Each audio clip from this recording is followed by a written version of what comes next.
bowl. It's pierced, so that means it drains, right? Which is always good. Always happy to have a draining container, although you can grow succulents in a non-draining container. And if I have time, I'll tell you about that. But now I feel like I have no time at all. So I'm going to plant this really quick. Okay, also from a thrift store. What's going to happen if I put soil in that? It's going to fall out. So here's a great trick.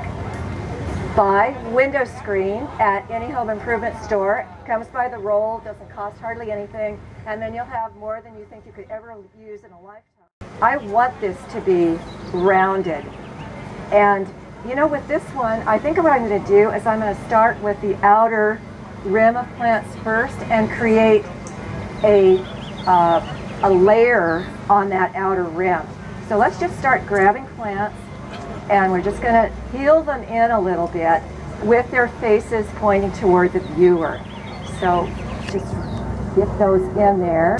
Now, you know, it looks like I've got a ton of plants here, but when you're doing a mounded arrangement, you're going to need a whole lot more plants than you think you need, precisely because it's going to come up over the edge of the pot and create that bowl shape.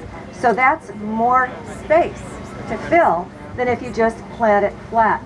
Okay, so I don't know if you can see that, but so far I have my first layer of echeverias that are leaning on the edges of the pot and facing outwards. Now I'm just going to add my next layer of echeverias right on top of them, healing in their root balls a little bit and having the rosettes face the viewer. How long will something like this last? The thicker the composition, the more densely you plant something, the quicker the plants are going to outgrow it, and you'll need to disassemble it and redo it. So something like this during the growing season, you're maybe looking at 3 months before it starts to look kind of overgrown. You know what I didn't think of is I have this sedum that would make a great trailer, just to give sort of a lacy little fringe. And so I'm tucking in some of these feathery, more lacier looking succulents just to give a little bit of a fringe where I have some gaps around the outer edge, and I'm going to add more when I'm more done. I'm not going to return them to the nursery. It's like, yeah, I used them all. All right, so now I'm about to do my center show plant right there. Now, you see that entire root ball? You see that?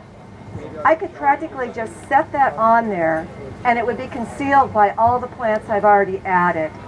Isn't that amazing when you think about it? That how high that makes that?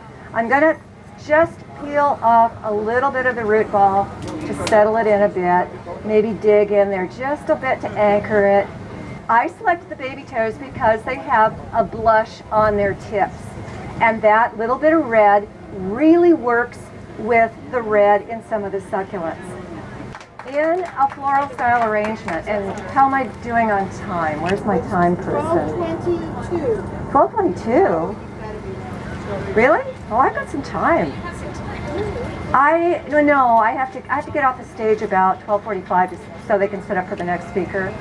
Yeah. As is an arrangement like this, which will probably out these plants. This is about 3 or 4 weeks old, and it's already starting to grow a little bit. And in another couple of months, maybe by the end of the year, it's going to just look leggy and need to be cut back.